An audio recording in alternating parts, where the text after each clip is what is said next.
Hello বন্ধুরা, welcome back to our channel Rony and Kalyani blog. আজকে আমি তোমাদের সাথে শেয়ার করব লাউয়ের কোপ্তা। তার জন্য আমি প্রথমে লাউয়ের খোসাটা ছাড়িয়ে নিয়ে গ্রেটারের সাহায্যে গ্রেট করে নেব। গ্রেট করা হয়ে গেলে হাত দিয়ে চিপে জলটা বের করে নেব। তারপরে আমি পেঁয়াজ কুচি দিয়ে দেবো। দুটো পেঁয়াজ কুচি কেটে রেখেছিলাম, আমি দিয়ে দিচ্ছি। তারপরে লঙ্কাগুলো কুচি কুচি করে কেটে রেখেছিলাম, ওটাও দিয়ে দেবো। এবারে একটু আদা পেস্ট দিয়ে দেবো। এরপরে একে একে গুঁড়ো মশলাগুলো দিয়ে দেবো। প্রথমেই দিয়ে দেবো আমি কাশ্মীরি লঙ্কার গুঁড়ো 2 চামচ দেবো। এরপরে দিয়ে দেবো 1 চামচ জিরের গুঁড়ো। এবার সামান্য হলুদের গুঁড়ো দিয়ে দেবো। তারপরে দিয়ে দেবো গোলমরিচের গুঁড়ো। এবার দেবো গরম মশলার গুঁড়ো। এখন আমি নুনটা দেবো না, নুনটা দিলে জল বেরোবে, তাই এটা ভালো করে আমি মাখিয়ে নেব। এখানে আমি বেসনটা দিয়ে দিচ্ছি।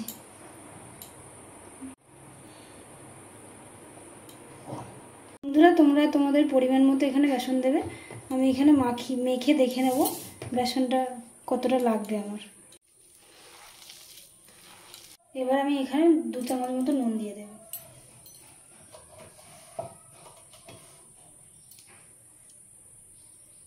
এবার ভালো করে মাখিয়ে নেব। আমার এখানে আরেকটু বেসন লাগবে, তাই আমি বেসন দিচ্ছি।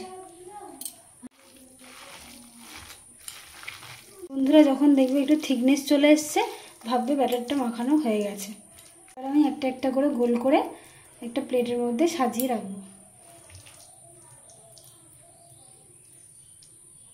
প্লেটের মধ্যে এগুলোকে আমি সাজিয়ে নিয়েছি। এবার তেলে দিয়ে ফ্রাই করব।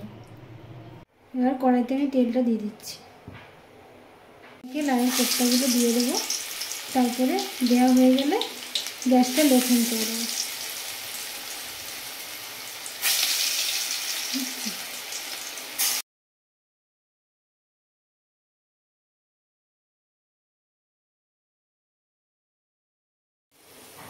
বন্ধুরা, তোমরা এটা লো আঁচ করে ভাজবে, নাহলে ভেতরে ভালোভাবে ভাজা হবে না।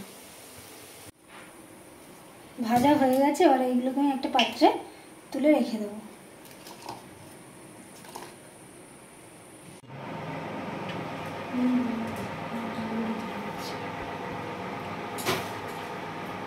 কোপ্তাগুলো সব ভাজা হয়ে গেছে। এবার ওই তেলের মধ্যে দিয়ে দেবো তেজপাতা, গোটা গরম মশলা। এবার আমি পেস্ট করে রাখা পেঁয়াজটা দিয়ে দেবো।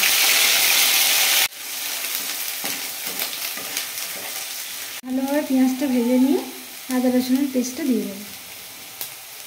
এরপরে আমি দিয়ে দেবো টমেটো পেস্ট।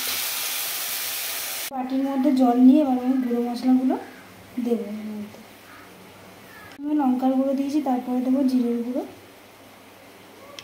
এরপর দিয়ে দেবো হলুদ গুঁড়ো,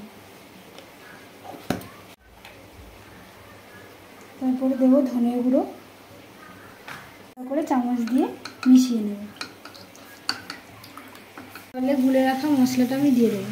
তোমরা এরকমভাবে বন্ধুরা করতে পারো, ভালো লাগবে। মশলাটা ভালো করে কষিয়ে নেব। তারপর আমি স্বাদ মতো নুনটা দিয়ে দেবো। তারপর আমি চিনিটা দিয়ে দেবো। তোমাদের ইচ্ছে মতো তোমরা নাও দিতে পারো চিনি। আচ্ছা বন্ধুরা, গ্রেভিটা কি সুন্দর লাল লাল হয়েছে।